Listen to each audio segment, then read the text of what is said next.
12절입니다.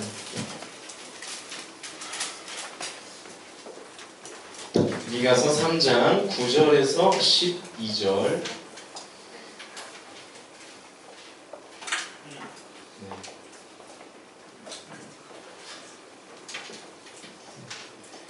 요절 안 되니까요. 같이 한 목소리로 함께 읽도록 하겠습니다. 시작.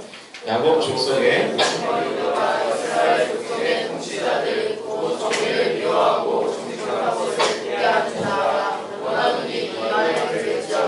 시온을 폐고 예루살렘을 죄악으로 건축하는구나. 그들의 의호들은 뇌물을 위하여 재판하며 그들의 제사장은 섹스를 위하여 교훈하며 그들의 선지자는 돈을 위하여 점을 치면서도 여호와를 의뢰하여 이르기를 여호와께서 우리 중에 계시지 아니하냐 재앙이 우리에게 일어나지 아니하리라 하는구나.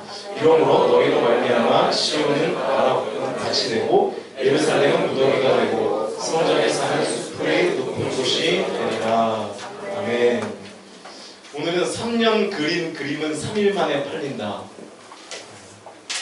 간장공장 공장장인 것 같은데 3년 그린 그림은 3일 만에 팔린다라는 제목으로 하나님 말씀 증거하도록 하겠습니다. 오늘은 미가서 몇 번째예요?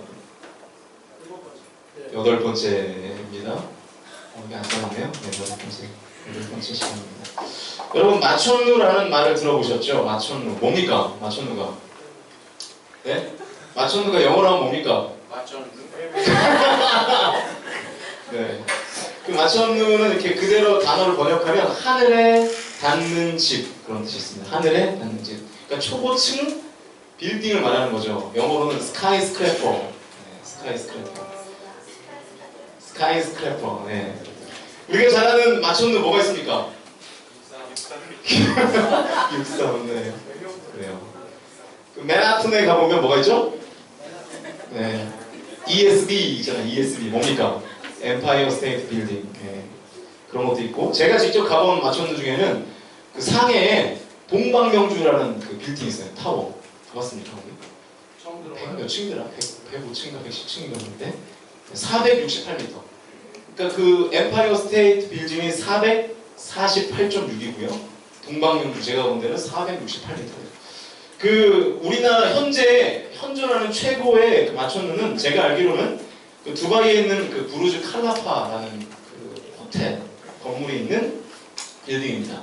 828m예요. 828m. 이게 왜 우리나라 사람들이 유명하냐면 그 우리나라가 만들었어요. 이거를. 네, 부르즈 칼라파는 삼성물산이라는 네, 대기업에서 만들어가지고 화제가 되었던 아마 데이비드 권 아시나요? 네. 셰프인 데이비드 권이 여기서 일했다고 제가 알고 있는데 그때 그 건물을 다 짓고 난 다음에 그 관계자의 인터뷰를 제가 한 어떤 그 기사를 통해서 본 적이 있습니다. 지상 최대의 그 마천루를 이토록 화려하게 건축할 수 있었던 삼성물산만의 특별한 노하우가 있습니까? 라는 질문에 한 관계자가 그렇다고 대답하면서 말하기를 우리는 빌딩을 올릴 때 1시간에 한 번씩 GPS로 점검하는 것이 비결이라는 거예요. 1시간에 한 번씩 빌딩을 계속 올리다가 1시간에 한 번씩 모든 작업을 올스톱하고 GPS로 수직이 맞는가 그리고 수평이 맞는가를 점검하는 것 그것이 우리만의 비결이다. 이렇게 얘기하는 걸 들어봤습니다. 여러분 1시간 동안 건물을 올려봐야 얼마나 올릴 수 있을까요? 1m나 올릴 수 있을까요? 다른 작업들이 많은데 높이로만 봤을 때 그런데 그 1시간에 한 번씩 꼭 빼먹지 않는 것이 뭐라고요? 수직이 맞는가 수평이 맞는가를 계속해서 반복적으로 체크했다는 것입니다. 그래서 건물이 0.1도라도 어긋나지 않도록 피사의 사타처럼 어긋나지 않도록 곧게 올라가도록 작업을 한다는 거죠. 그래서 곧게 수직으로 건물이 쭉 올라가고 지상 최대의 마천루가 결정이 되고 건설이 되는 것입니다. 저는요 예전에 이 기사를 보면서 이런 생각을 했어요. 이 마천루가 되려면 적어도 한 지역의 랜드마크가 되려면 저 정도로 치밀하게 점검을 해야 되겠구나. 치밀한 점검이 필요하겠구나.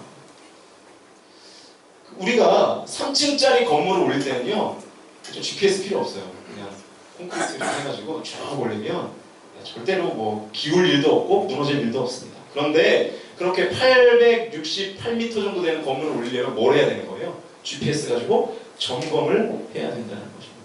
저는요 여러분이 향한 바람이 있습니다. 그게 뭐냐면 여러분이 3층짜리가 되지 않기 원해요. 여러분이 삼류 인생으로 사는 것이 아니라 하나님 앞에서 정말로 곧게 뻗어나가는 인생으로 살기를 원합니다. 그래서 제가 이 말씀을 준비하면서 그런 생각을 해봤어요. 우리 청년들도 이 말씀의 GPS를 가지고 날마다 우리의 삶을 점검하는 작업들이 필요하겠다. 그래야 여러분이 삼류가 아니라 하나님 앞에 인류 인생이 되는 삶을 살 수 있겠다. 그런 생각을 했습니다. 여러분 청년의 때에 왜 말씀을 생명처럼 여기고 붙들고 몸부림쳐야 되는지 아십니까? 나이가 60이 넘어가지고 하나님의 말씀을 듣고 변화되는 거 되게 좋은 일이죠. 되게 기적 같은 일입니다. 나이가 60이 돼서 하나님을 믿고 변화되는 거. 그런데 그런 분들을 볼 때 아쉽지 않습니까? 야, 저분이, 저 60에 회심한 저분이 20살 때 회심하면 그 사람의 인생 가운데 어떤 일이 벌어졌을까? 저 사람을 통해서 하나님이 얼마나 많은 일들을 하실 수 있었을까? 여러분, 하나님이 왜 우리 공동체, 우리 뉴 공동체에 어떻게 보면 이렇게 딱딱하고 어렵게 느껴지는 이 미가서의 말씀을 주셨을까? 그런 것 같아요. 청년의 때부터 이 미가서의 말씀을 가지고 반복적으로 점검하는 것입니다. 그동안에 우리가 보았던 메시지들이 약간씩 다르긴 하지만 큰 골자는 거의 다 비슷해요. 왜 말씀이 그렇게 진행됩니까? 반복적으로 여러분의 삶을 뭐 하는 거예요? 점검하라는 것입니다.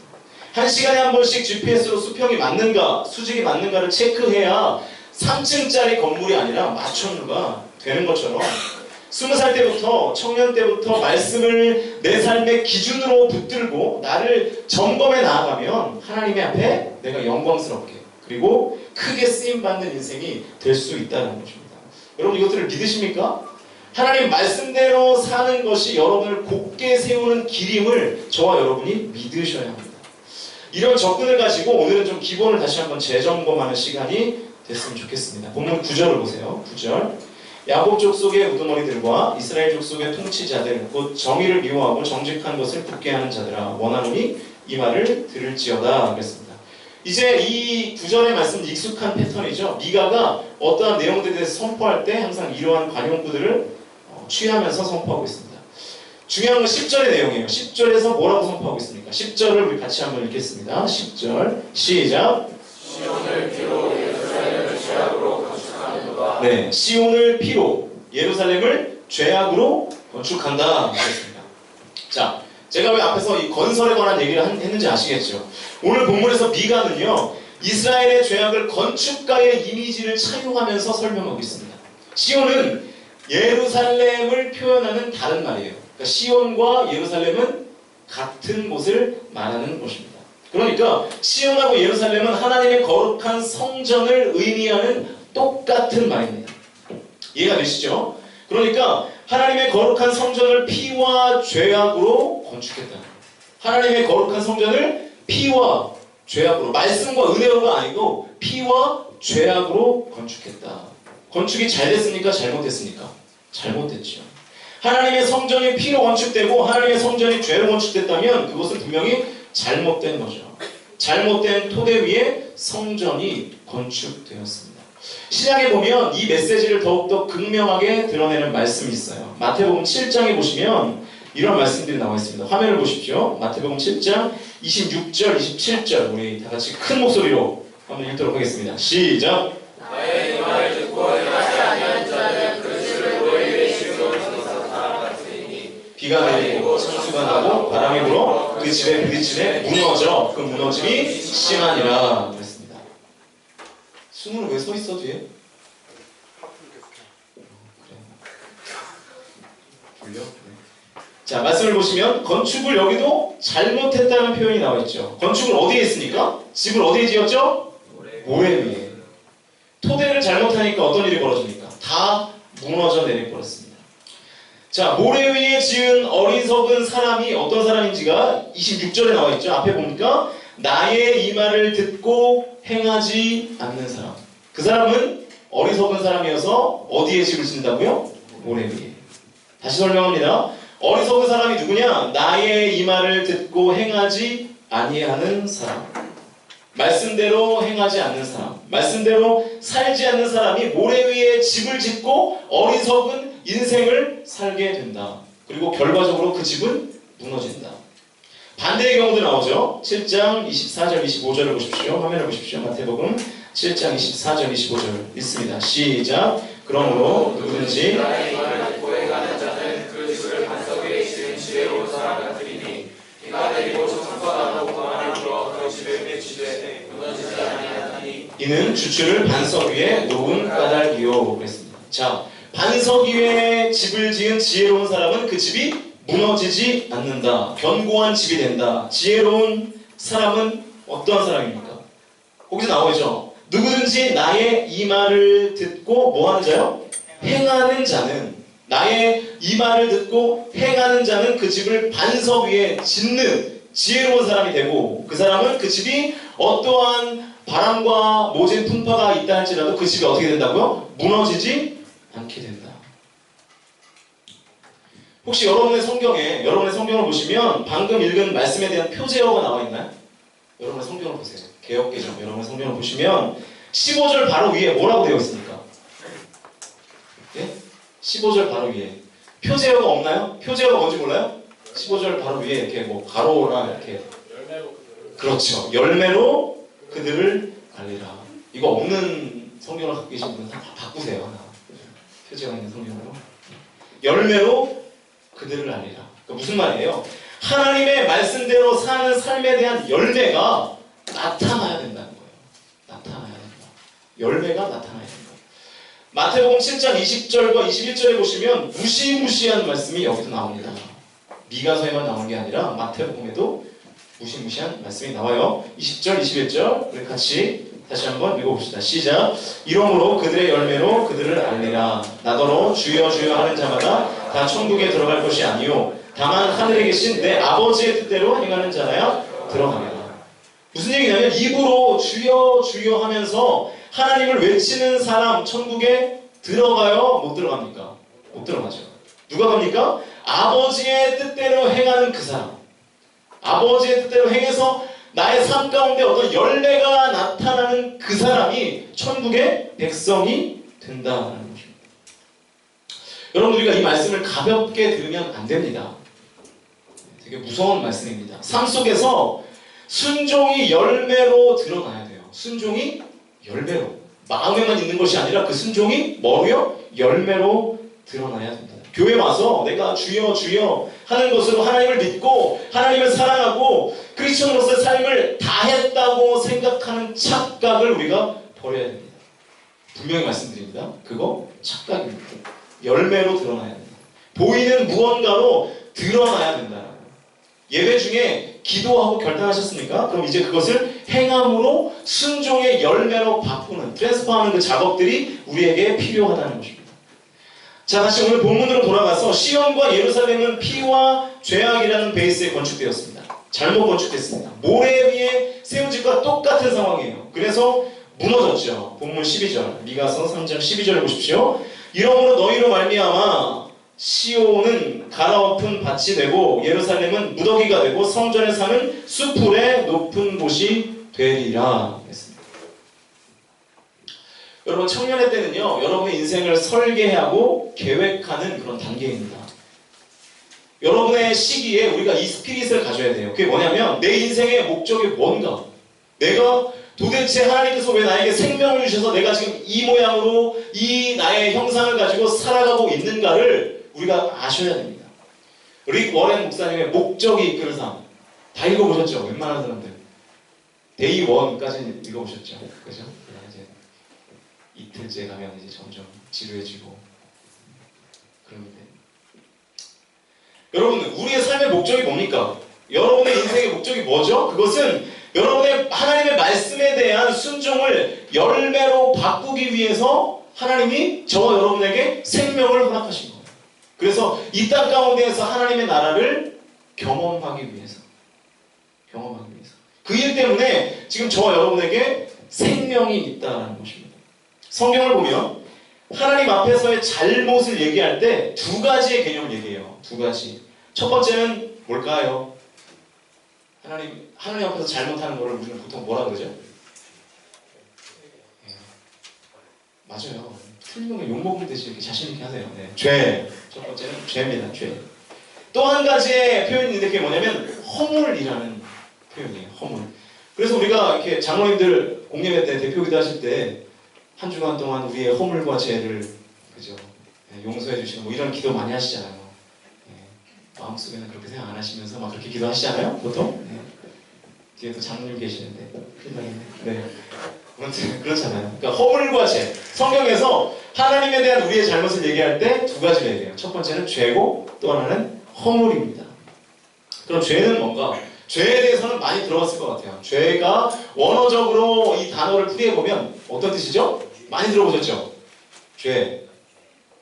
뭐죠? 관역에서 벗어나다라는 뜻이 있습니다. 그러니까 죄는 뭐냐면 하나님의 말씀이라는 관역에서 내가 쏜 화살이 벗어나 있는 거예요. 근데 여러분 잘 생각해 보십시오. 양궁 선수가 관역을 향해서 항상 활을 쏘죠. 그렇죠? 일부러 관역 밖에 어떤 사람에게 그죠? 활을 쏘지는 않잖아요. 그러니까 죄라는 것은 나의 의도가 포함된 거예요? 포함이 안 된 거예요? 포함이 안 된 겁니다. 나는요 하나님의 말씀에게 하나님 말씀이라는 관역에게 나의 활을 열심히 쏘고 있는데 자꾸만 내 실력이 모자라서 그 관역으로부터 나의 화살이 빗나가는 겁니다. 그러니까 나는 하나님 앞에 바로 살아보려고 노력하고 또 노력하고 몸부림치고 정말로 모든 힘과 모든 능력을 다해서 그렇게 살아가는데 인간적인 육신의 연약함 때문에 그것이 잘 되지 않는 상태, 그것을 성경은 죄라고 말합니다. 이해가 되십니까? 그러니까 죄는요 내가 죄를 짓고자 하는 의도가 없는 상태를 말하는 거예요. 그런데 허물이라는 단어를 좀 언어적으로 보면 이 허물이라는 단어에는요 죄를 짓지 않기 위한, 다시 말해서 하나님의 말씀에 순종하기 위한 몸부림 자체가 아니고 몸부림 자체가 자체가 먹고 싶네요. 네. 몸부림 자체가 없는 상태를 말합니다. 그러니까 뭐 하는 거예요? 왜 이렇게 웃어요? 네. 그러니까 의도적으로 죄를 짓는 거예요. 의도적으로. 어떤 거리낌 없이 하나님 앞에 바로 살아보고자 하는 몸부림 없이 말 그대로 죄를 즐기는 것입니다. 죄를 누리는 거예요. 하나님 말씀에 불순종하는 것을 내가 누리며 살아가는 것입니다. 반성이나 회개나 돌이킴, 시도조차 하지 않는 것이 허물입니다. 자, 그러니까 죄와 허물의 차이를 아시겠죠? 죄는요, 나는 정말로 짓지 않고자 몸부림을 치는데 육신의 연약함, 인간적인 어떤 죄된 본성 때문에 억지로 끌려가는 거예요. 그 죄를 향해서. 그런데 허물은 어떻습니까? 그게 아니고 내가 의도를 가지고 내가 하고 싶어서 짓는 하나님 앞에서의 잘못, 그것이 바로 허물입니다. 여러분, 하나님은요 죄 짓는 사람이 아니라 허물을 가지고 있는 사람을 싫어하십니다. 아까 마태복음에도 나왔죠. 주여 주여 하는데 행함은 없어요. 의도적으로 행하지 않는 것입니다. 몸부림이 전혀 없는 것입니다. 네, 제가 지난주에 어떤 셀 회식에 참석을 했습니다. 네, 개인의 그 프라이버시가 있으니까 약간 이름을 바꿀게요. 연하셀로 바꾸겠습니다. 연하셀. 네. 김연아 선수의 영어 이름이 YUNA잖아요. 연하. 네. 누군지 아시겠죠? 연하셀. 그 연하셀의 그 이제 셀 리더님께서 한 말이에요. 이제 불신자들과 회식을 했다는 거예요. 회식을 했는데 이제 자꾸 뭘 권할까요? 술을 자꾸 권하는 거예요. 술을 권하는. 근데 먹으면 이제 안 되잖아요. 그죠? 안 되죠? 먹으면 치맥 안 되죠? 그죠? 네, 안 되잖아요. 그래서 이 연하님이 아예 선포를 했대요. 술 안 먹고 술 먹은 당신들보다 더 미친 듯이 놀아주겠다. 네, 그리고 진짜 미친 듯이 놀았나. 뭐 어떻게 놀았는지는 잘 모르겠는데 미친 듯이 놀았대요. 자기의 말로는. 그랬더니 이런 피드백이 오더랍니다. 이제 앞으로 김연아 선수에게는 술을 권하지 않겠다고. 얼마나 미친 듯이 놀았으면은 네. 불신자들이 막 은혜를 받은 거죠. 그래서 은혜를 받고. 네. 그 전도사를 하면은 참 이런 게 안 좋은 것 같아요. 그런 성령받은 모습을 볼 수가 없잖아요. 그죠? 그런 자리에 저를 초대하지 않잖아요, 여러분들이. 그죠? 주로 이제 같이 밥 먹고 이런 자리에만 초대하지. 네. 좀 불러주십시오. 저도 한번 미친 듯이. 농담이고. 그런데 제가 그때 그 말을 되게 그냥 아무렇지 않게 들었지만 그 말들이 저에게 은혜가 됐어요. 은혜가. 여러분 청년의 때 이 김연아 선수의 스피릿을 좀 배우셔야 됩니다. 아시겠습니까? 김연아 선수의 스피릿을 좀 무장하셔야 돼요. 하나님의 말씀을 삶 속에서 행하기 위한 몸부림이 저와 여러분에게 있으셔야 돼요. 그것을 훈련하셔야 됩니다. 청년이니까 20살이니까 나는 미친듯이 게임을 해도 괜찮다. 성경에 어디 그런 얘기가 나와 있습니까? 그죠? 우리 남자 갑자기 상모가 눈에 들어오네. 안 그러려고 했는데 아니죠. 상모야 아니야. 지난주에 우리가 임직식했죠. 임직식. 제가 지난주에 찬양인도를 했습니다. 이렇게 청년들이 이렇게 딱 성가대석에 다 앉아있으니까 얼마나 제가 보기가 좋던지. 두 번 계속 보기는 뭐 보기가 좋았어요. 근데 제가 앞에서 찬양인도 하는데 우리 임직 받으신 우리 김상현 장로님이 제가 첫 찬양을 하자마자 울음을 터뜨리셨어요. 또 얼굴이 빨개. 진짜로 막 우시는 거예요. 제가 앞에서 그 모습을 보니까 저도 약간 막 울컥하는 그런 마음이 들어요. 왜 그러셨을까? 제가 물어보지 않았는데 뭐 뻔하겠죠. 그 장로라는 그 직분에 대한 그 감당이 되게 부족하다고 생각하는 거예요. 그죠? 부족하다고 생각하니까 내가 이 직분을 받아도 되나? 그죠? 장로님 그런 마음이셨죠? 제가 또 일어나시면 보시면 네. 그런 마음에 그런 눈물이 나오는 거죠. 그럼 그런 마음 자체가 뭡니까? 하나님 앞에서 내가 몸부림치려고 하는 그런 마음이 있게 된다라고 하는 것이죠. 여러분 청년의 때부터 우리가 그런 것들 좀 훈련하셔야 될 것 같아요. 인생의 토대에 여러분의 삶의 토대에 뭘 가셔야 되냐면 말씀이 있다. 하나님의 말씀이 내 삶 가운데 살아서 역사한다. 그러므로 나는 그 말씀을 붙잡고 되든지 아니 되든지 몸부림 쳐봐야 되겠다. 라고 하는 그 베이스, 그 토대가 우리 안에 있어야 된다는 것입니다. 그러면요, 하나님의 말씀을 삶 속에서 행하기 위한 몸부림이 청년의 때부터 인생의 토대에 깔리기 시작하면 그 인생은 가면 갈수록 커지는 인생을 살게 될 겁니다. 지경을 넓혀주시는 하나님의 은혜를 경험하게 될 겁니다. 갈수록 그 불꽃이 활활 타오르는 인생을 살게 될 것입니다. 저와 여러분이 그 일에 같이 헌신하셨으면 좋겠습니다. 청년의 때에 그냥 되어지는 대로 나의 삶을 살아가는 것이 아니라 말씀을 붙잡고 그 말씀대로 순종하려고 몸부림치는 삶, 그것이 저와 여러분에게 필요합니다.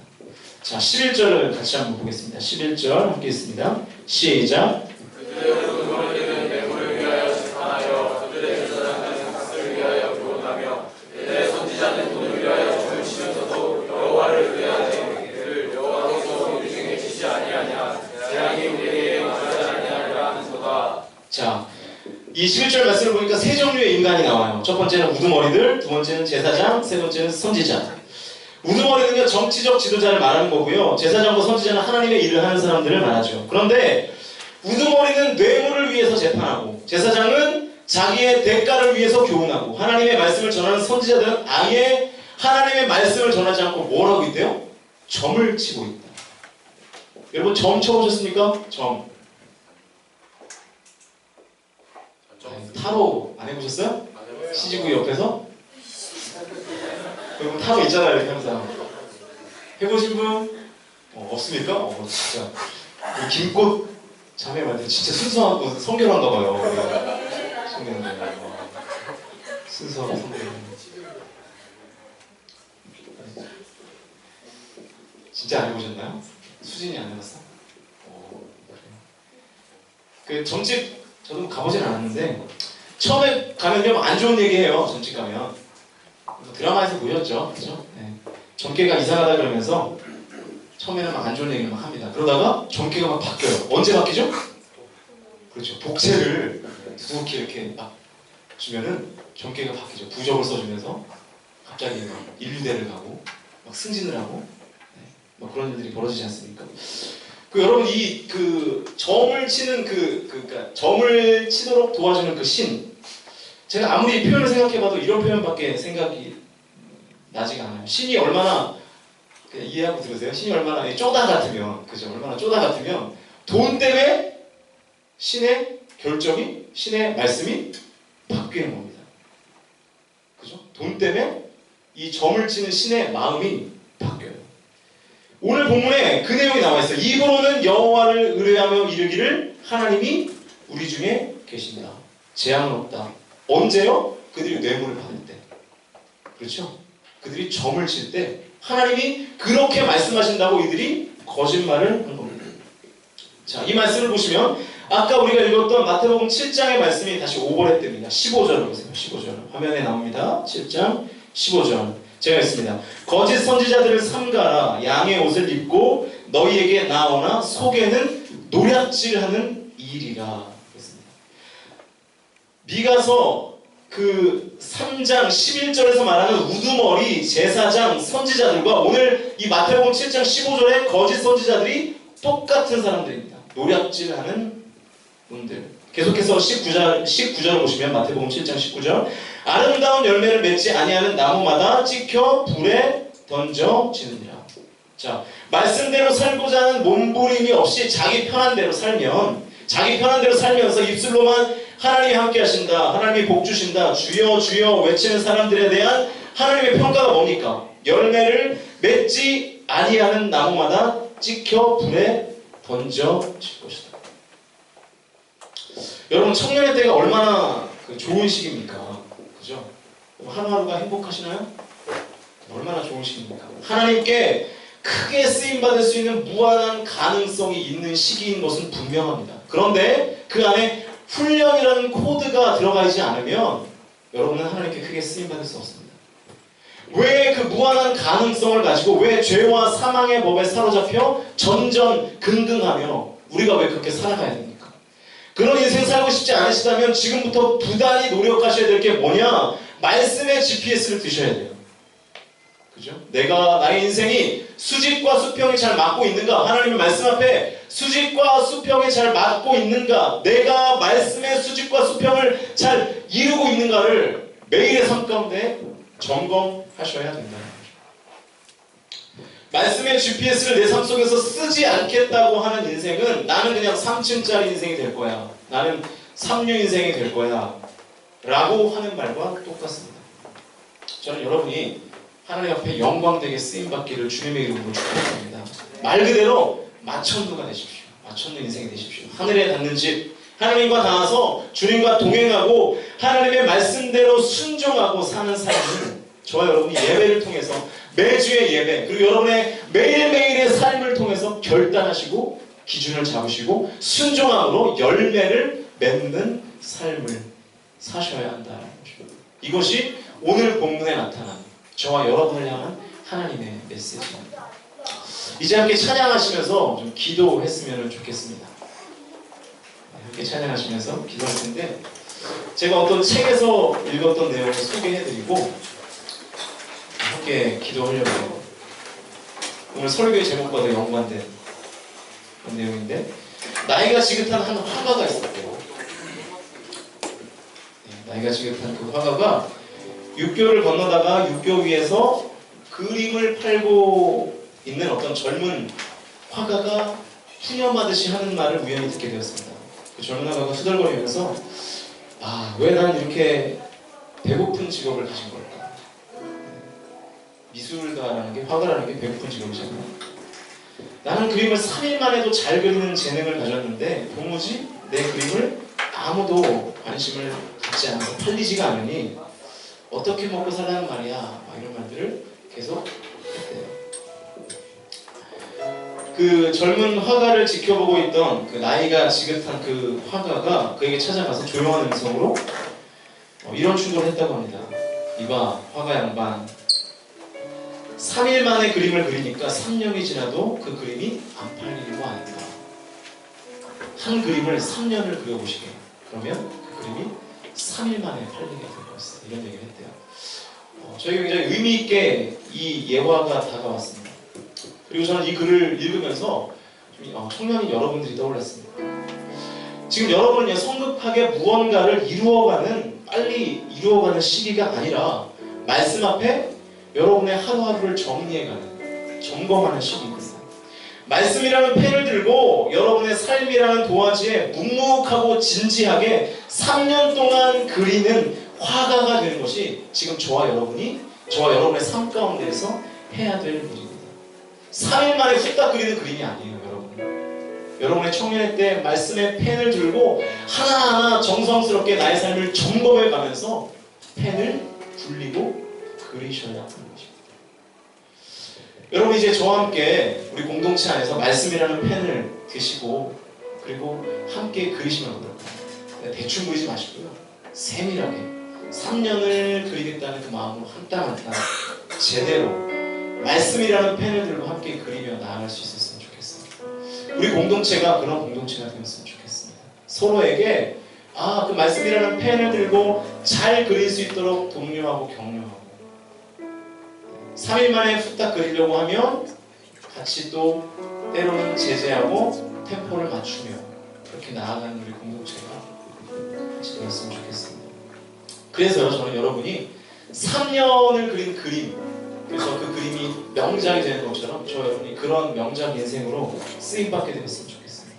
잘못 지어진, 대충 지어진 건물이 아니라 견고하고 튼튼하게 지어진 그런 멋진 건물들이 되셨으면 좋겠습니다. 그리고 그 소원함들이 저와 여러분에게 있었으면 좋겠습니다. 그냥 하루하루 나의 삶을 진행해 나아가는 것이 아니라 정말로 저와 여러분의 삶 가운데 내가 하나님의 말씀 앞에 쓰임받고자 하는 그 문구림, 그리고 내 하나님 말씀 앞에 바로 살고자 하는 그 소원함이 저와 여러분에게 생기셨으면 좋겠습니다. 이 시간 함께 찬양하시면서 기도할 때 하나님 나에게 그런 마음을 주시라고, 하나님의 마음을 가지고 함께 찬양하고 기도했으면 좋겠습니다. 내 삶 드리기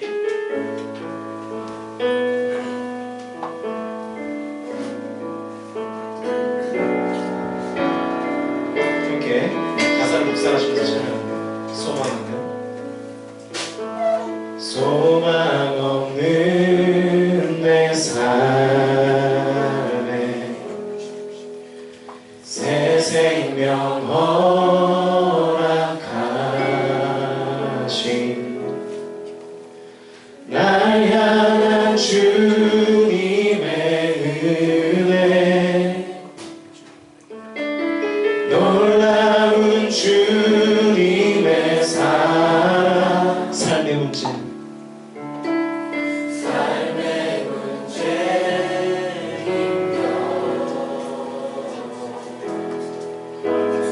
눈물만 흘릴 때도 날아주시는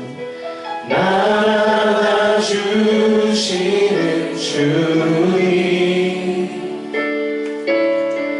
놀라운 주님의 사랑 나 찬양하네.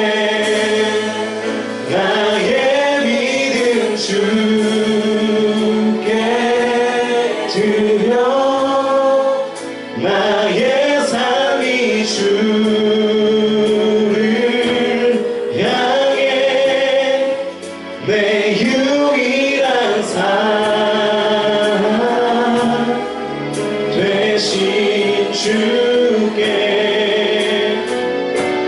내 삶 드리리. 나의 믿음 주께 드려 나의 삶이 주를 향해 내 유일한 삶 되신 주께 내 삶들이. 다시 한번 찬양합시다. 소망 없는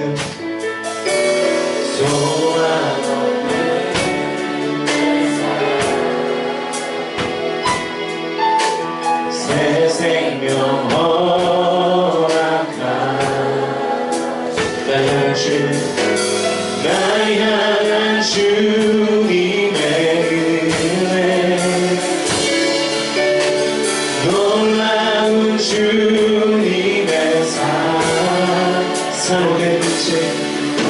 삶의 문제 힘겨워 눈물만 흘릴 때도 날 안아주시는 주님,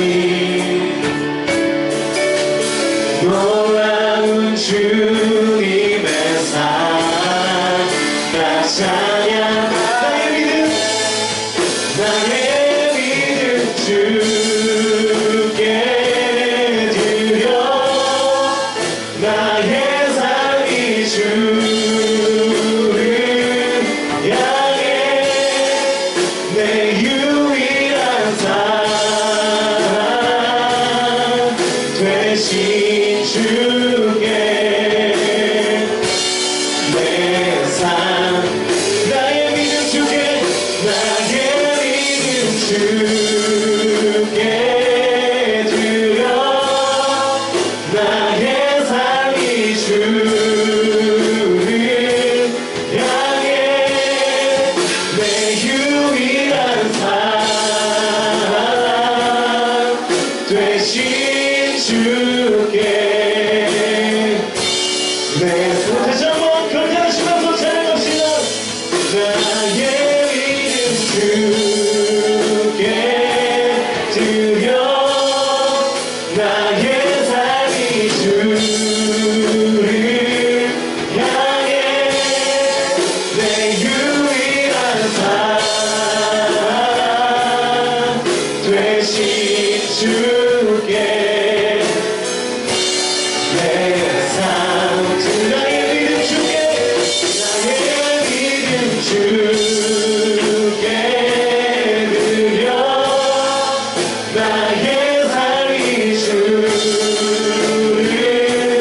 향해 내 유일한 사랑 되신 주께 우리 시간 주신 분 말씀 붙잡고 함께 기도하며 하시겠습니다. 기도하시겠습니다. 사랑이시여 아버지 하나님의 말씀 앞에 저희를 꼭 뿌리치며 하나님 순종하는 삶을 살기로 하나님 이 시간 결단하기로 원합니다. 하나님 나의 입술로 주님을 외치며 하나님 나의 입술로 아버지 하나님을 사랑한다고 고백하는 삶이 아니라 나의 삶 가운데 주님께서 일하셔서 역사하시고 나의 삶을 변화시키시고 내가 삶 가운데 순종이 열려있고 나의 믿음에 열려있는 그 수준까지 하나님 안에 수 있는 믿음을 우리 안에 허락하여 주시옵소서. 살아계신 성령이 우리 안에 하나님을 향한 회복의 길 가운데 생겨나기 원합니다. 주님을 향한 갈 가운데 생겨나기 원합니다.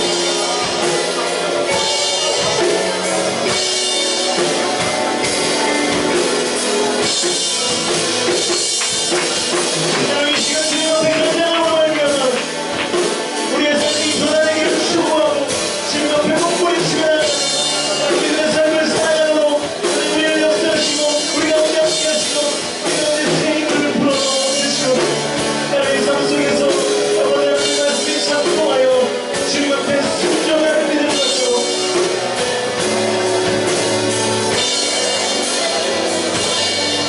나의 길 오직 그가 하시나니 나를 달려하신 후에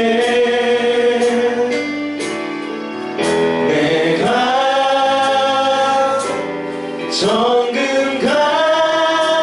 정금같이 나오리라 나의 길 오직 그가 나의 길 오직 그가 하시나니 나를 달려하신 후에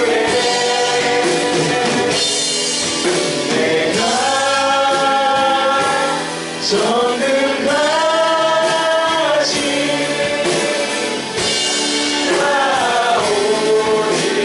나오리라. 여러분 우리가 이 찬양을 다시 한번 고백하실 때 소원하는 마음으로 이 찬양 했으면 좋겠습니다.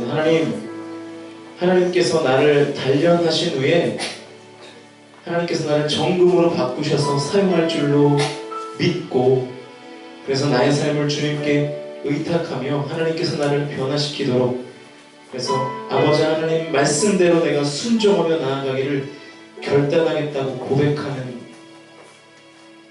그 마음 그 선언이 그 서원이 우리 안에 있기를 간절히 소원합니다. 그래서 이 시간에 하나님 앞에 그렇게 결단하기를 원하는 청년들은 주님 앞에 일어나서 이 찬양 다시 한번 고백하면서 나아갔으면 좋겠습니다. 하나님, 내가 주님 앞에 하나님께서 나를 정금으로 바꾸시고 나를 단련하신 후에 주님께서 나를 정금으로 바꾸셔서 내가 주님 앞에 온전히 쓰임받는 인생이 되겠다고 하나님 앞에 그렇게 결단하며 내 삶 가운데 주의 말씀을 붙잡고 몸부림치겠다고 결단하시면서 우리 찬양을 다시 한번 고백하며 나의 길 오직 그가 하시나니 나를 단련하신 후에 내가 정금같이 나오 나의 길 오직 그가 하시나니 나의 길 오직 그가 하시나니 나를 단련하신 후에 내가 정금같이 나오 다시 한번 고백합시다. 나의 길 오직 그가 나의 길 오직 그가 하시나니 나를 단련하신 후에 내가 정금같이 우리 시간 주단 심중에 하나님의 주시는 선물 잡고 함께 기도를 나갑시다. 기도합시다. 주여 하나님 우리 주에 함께하시기를 소원합니다. 하나님 우리 주님 역사하셔서 아버지 하나님의 음성을 듣고 순종하는 삶으로 하나님 우리가 끝나게 나가게 되는 소원으로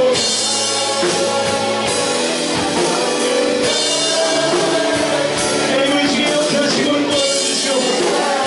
하나님 아버지 우리가 허물과 죄로 인하여 죽을 수밖에 없음을 아버지 하나님께서 구원하셨고 하나님 이제 다시는 그 허물과 죄로 인하여 우리의 영이 죽고 우리의 마음이 피폐해지며 우리의 악한 죄성이 드러나 하나님 앞에 불순종한 모습 가운데 살아가는 것이 아니고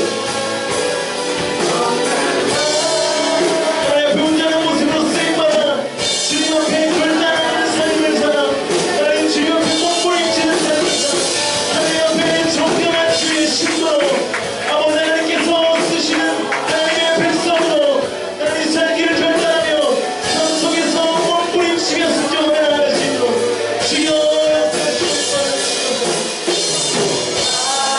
하나님 우리를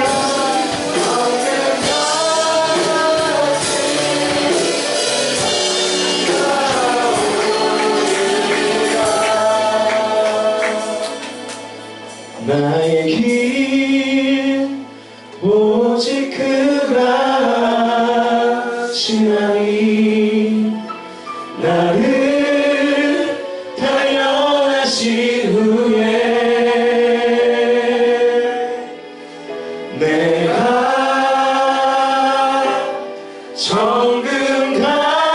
정금같이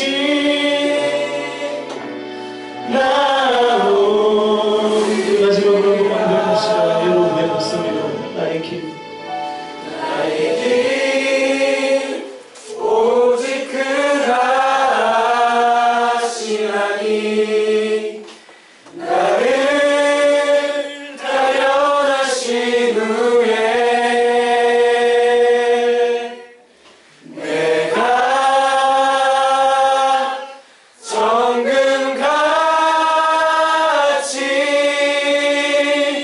정금같이 나오리라. 하나님 새벽이슬 같은 주의 청년들이 하나님의 말씀을 붙들고 분연히 일어나고자 결단하며 이 시간 하나님 앞에 기도합니다. 하나님께서 우리의 삶을 붙들어 주시고 아버지 하나님께 쓰임받는 합당한 삶을 살기로 결단하며 주님 앞에 몸부림치며 살아가는 우리 청년들 될 수 있도록 인도하여 주시옵소서. 세상의 흐름과 풍조에 그대로 휩쓸려 나아가는 죽은 시체와 같은 인생이 아니라 하나님의 말씀 앞에 또 세상의 흐름을 거부하며 주님 앞에 주의 말씀 앞에 순종하기로 결단하며 삶 속에서 하나님 말씀 앞에 충성을 다하며 사는 삶을 부족한 가운데 살아갈 때에 아버지 하나님께서 우리를 역사하시고 우리를 강하게 붙드시며 우리 가운데 위로와 평안으로 함께 하시는 그 놀라운 은혜의 역사들을 우리가 매일매일의 삶 속에서 경험할 수 있도록 인도하여 주시옵소서.